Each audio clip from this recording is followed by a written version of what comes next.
Good evening. I'm Jonathan Martin, in for Jennifer Bellamy. And I'm Faith Jesse. That lawsuit is filed against Fulton County Sheriff Pat Labatt.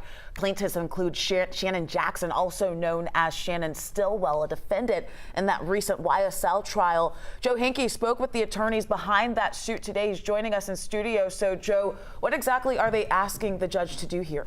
Well, Faith, unlike lawsuits we've seen filed in Fulton County seeking financial damages for recent deaths at the jail, in this lawsuit, attorneys are asking for what is called injunctive relief. Simply put, a judge could hand the sheriff a checklist of changes that need to happen at the jail, and the judge would make sure that those items are checked off. The state of Georgia has investigated the jail. Nothing happened. Fulton County commissioners have investigated the jail. Nothing's happened. U.S. Department of Justice has investigated the jail, issued their report. Now we want a federal judge to declare that the Fulton County Jail fix its problems. Those problems are detailed in the Department of Justice report released last month and now also in this class action lawsuit filed Wednesday in federal court. The report concluded the jail's conditions are inhumane, violent, and hazardous to the point of being unconstitutional. The DOJ issued a report about the conditions of the jail, but they did not file any kind of legal action to have the federal courts force the jail to make changes. We are taking it a step further.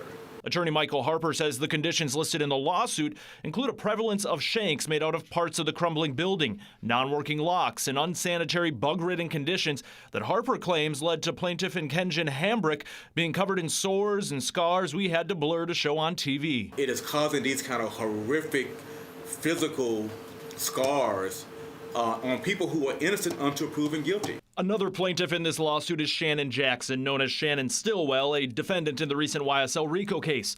Jackson was found not guilty of murder and other serious crimes, but found guilty of possession of a firearm as a convicted felon. After being in this jail for 3 years and almost losing his life twice, we believe he will be out soon. Harper is referencing two incidents last year, one in July and one in December, where Jackson was stabbed by other detainees with shanks. We're just thankful that he was able to be alive to see his non-guilty verdict.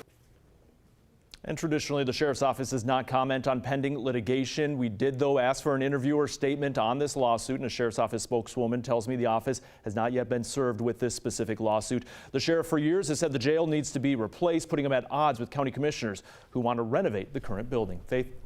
All right, Joe, thank you so much. We also know that in the past day, attorney Michael Harper filed a separate federal lawsuit against Sheriff Pat Labatt on behalf of Davion Blake, who was stabbed to death in the jail last year. In that suit, Harper is seeking financial damages tied to Blake's death.